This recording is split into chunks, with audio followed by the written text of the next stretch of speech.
Babe, this dude speaks my language. We've reacted to him before. He be going off. Oh, he speaks my language. You ain't He ready. speaks my language. You ain't ready. Let's go back to the 4 blacks you were talking about. What is the solution? The solution. How do you fix that? If you're saying those are the 4 different types of blacks, you said the blacks, the house, and then the third and fourth, which I'll let you say right there. There's a thumbnail to your video. How do you fix some of those issues that's being done right now in the black community? 3 things. Crime. You've got to be really tough on crime. And when I mean that, for the black community, you've got to be tough on crime. Not just, white people or anyone. Black people have to be tough on crime because at the end of the day, it's us. We're dealing with it.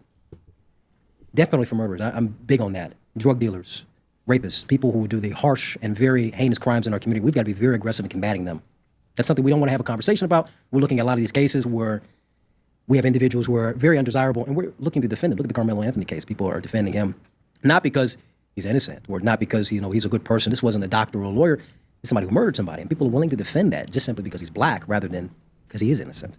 That's a big problem that we have. We will defend criminals and killers before we'll defend doctors, lawyers, the best and brightest in our community. What's your biggest problem with the Carmelo Anthony case? Because there's a lot of stuff that came out. There is, yeah. If you want to go through it, there's a lot of stuff that came out. I think they ended up how much money did they raise? $700,000 or so on GoFundMe that people try to help them out. None of that was used apparently for the legal fees. I think that was a public defender. But what is your core problem with the Carmelo Anthony case? Well, my problem is this. Just because I said this on Twitter, if Carmelo Anthony was being bullied, just because he was being bullied doesn't mean you go out and murder somebody. If that's the case, and every school shooter is justified in going to do what he does because he's being bullied. And then also this idea that you can't move me. I can go wherever I want. I can sit wherever I want. It's like, no, you can't. You can't sit wherever you want. Someone tells you that you can't be here. You can't be here. Get on somewhere. Or go get somebody that can actually challenge it for you. We have this mindset that we're entitled to every space and that nobody can move us at all. And that anywhere we go, that if somebody tells us to do differently, we're going to do the opposite. Mm-hmm. Now, it's a good mindset to have that on a positive direction. Someone tells me to do this and I don't think it's good for me, I'm going to go in the opposite direction. Or I'm going to be looking at things from a perspective, I want to do my own and go in my own way. But no, black people are like, no, if white people came out tomorrow and said, drink water, drinking water is good, niggas will come out tomorrow and say, drinking water is bad. Maybe you should drink dirt or something. I don't know. Maybe you should drink mud. Why though? Is it because white man's the enemy? It's become that. It's become that. White man is the enemy. And the enemy at the end of the day is ourselves. When we look at the communities, every problem that exists is because of us. Now, we could talk about the historical conditions and what happened, but this is in the 1970s and 80s. Well, I would say that argument holds up well. The residual effects of Jim Crow still exist and hiring, banking. I would say that. If this was 1970s and 80s, I would agree. But this is the 2020s going to the 2030s. My generation, Gen Z, there's nothing holding me back from going in a positive direction, going in a better direction. There's nobody holding me back systemically, saying that I cannot go somewhere and I cannot do something. We believe that everything, every fight, cases like this, is like another civil rights case. It isn't. They killed one of ours, so one of ours is in trouble. We got to defend them no matter what. What does it do? It shows the level of tribalism and instability within our community. The lack of control, self-control that we have. That's right. We can't exist going in this direction. But I want to go back to, you said about the 3 solutions. This is very important. First, you said crime. Crime, being tough on crime. Second is education. The schools in the black community, education is not focused too much. We care more about producing the next basketball players, football players. And this is very true. People say, no, this is a stereotype. Well, stereotypes exist for a reason. Yeah. We care more about producing more entertainers than we do leaders. What leaders do we have in the community? We don't have any. Most of the leaders and heroes that black people have today that don't mention, rappers, football players, basketball stars. He's got money. He making money. I don't need niggas to make money. We need niggas to think for themselves and build for themselves. We got enough niggas making money. They still holding on the That's fine, outside. Danny. You can make money in this country. It's a beautiful country that you can make as much money as you want in this land. That's right. We need leaders, and this is the beautiful thing about America. We have dominated the world for the last century because we've made leaders in this country. All the money doesn't compare. Leaders have been made. So Democrats would say, you don't think Obama's our leaders? You don't think Barack Obama's a leader? Obama is a symbol of black excellence that black people ignore. They look at Obama as more of a revenge symbol than a symbol of excellence. Some do. Some look at him like, oh, Obama's a great person to look up to.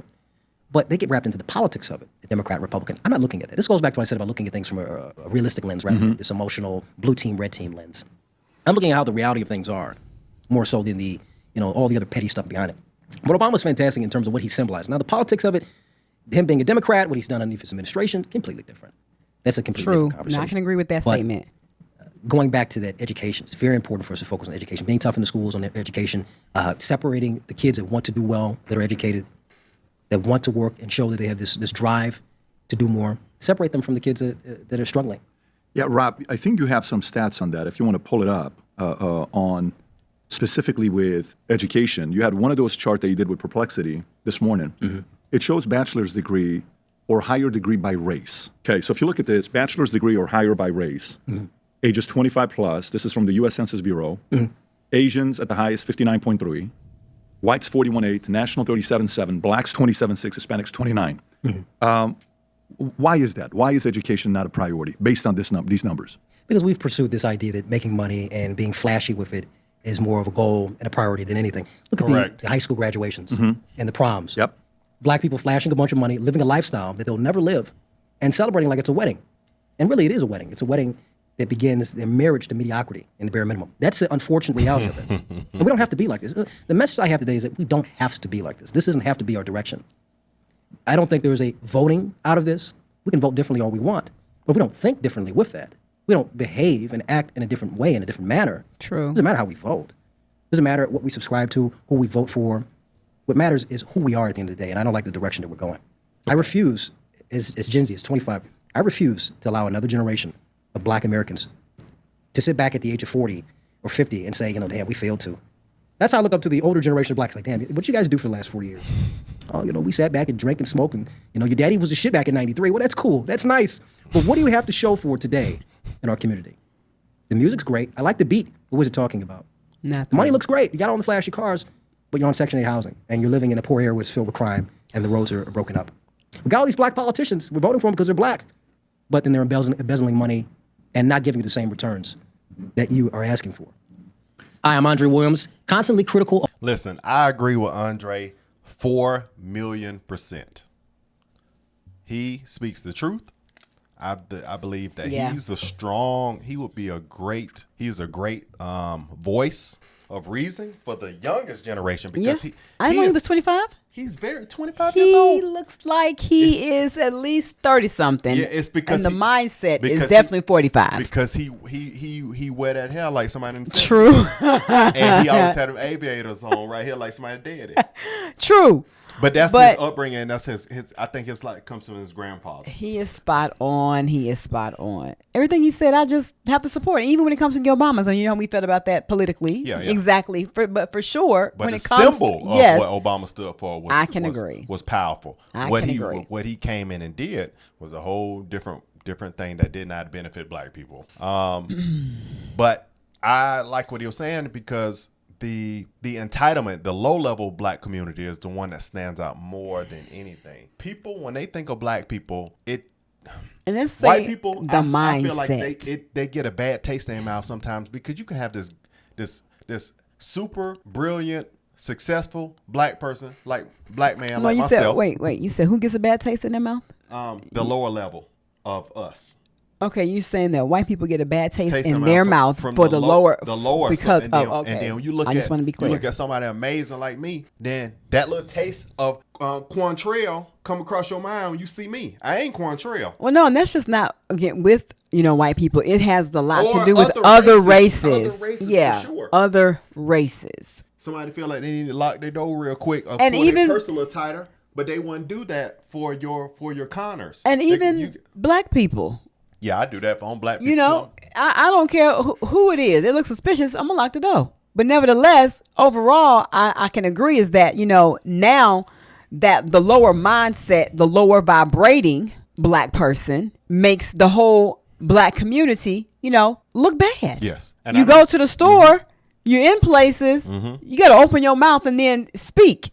Even though you may look a certain way, okay, that's going to help your situation out, or okay, it's going to be thoughts. Okay, well, they don't look like the YNs or the YGs. Girl, yes, that's what I called them. The YGs. They, okay, but when they open up their mouth, how do they sound? What are they talking about? What's the mindset of the person? What are the actions? It's a shame, but I agree with him wholeheartedly. So like those three things. When we live out here, it's cool seeing Black people from it's not a large Black community, so it's cool when you see Black people from time to time. But when you see that girl and this community, it's going to stand out that has a bonnet on. or if your pants somehow sagging and it stands out like a sore thumb, you look like an idiot out here when you dress like that or you look like that. And I'm embarrassed and I don't want to be associated with it. So I back up. So I walk slow so you can walk way, so you can get ahead, so you know I didn't come with you. That's a shame. That's your own culture that I don't want to be seen with these people. Yeah. Yeah, it is. And I don't patronize businesses, places. No, it ain't where I have that. to even I was in Vons. encounter. I was in Vons. Bonnet up, little shorts, all the cellulite just going crazy. I was like, man, what the So I just walk back. I just walk real slow so you can hear him get in front of me. I don't want to be associated with it. I don't like the mindset. Being born and raised from Atlanta, we saw that on a daily, and I hated it then. So I said I wasn't gonna deal with that when I moved away. And so when I see it now, I get the turned stomach.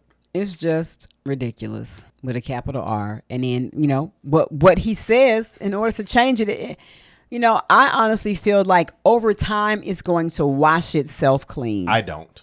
I think over time. Like how many years? I don't know. We may not live to see it. Yeah, 50, 100 years. But over time, it's going to wash itself out. Then, you know what? In order to stop that, the low-level parents will have to keep raising low-level babies that keep raising low-level babies.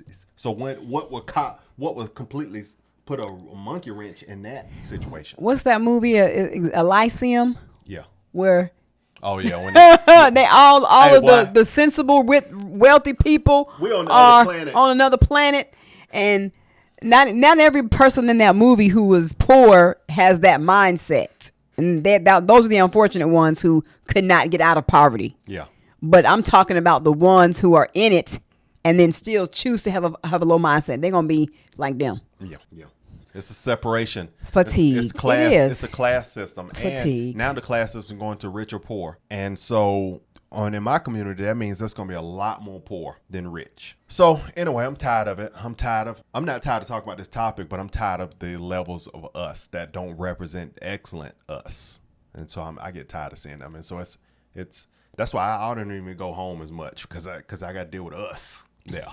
So guys, what do you think in the comment section? Do you agree with what he's saying? Yeah. What do you think the solution is, or some of the suggestions our base can't give us no solution for this? No, I'm just saying. But what do you think based off of he said about the solutions? Do you agree? I mean, people of other races have been around long enough and see what's going on and have probably interacted, with enough black people to realize, okay, you can do statistics just like we do statistics. But I know it's different if you're not of the race, but still being from the outside looking in, you definitely can say, okay. Who may have a better view of us is when you go to other countries where this level of how the lens of racism aren't there like it is here. They didn't have those situations. That's not them in their culture of their country's creation and things like that. So other countries, I think, have a better view than what we see right here. Maybe, but what do you guys think? Put in the comment section.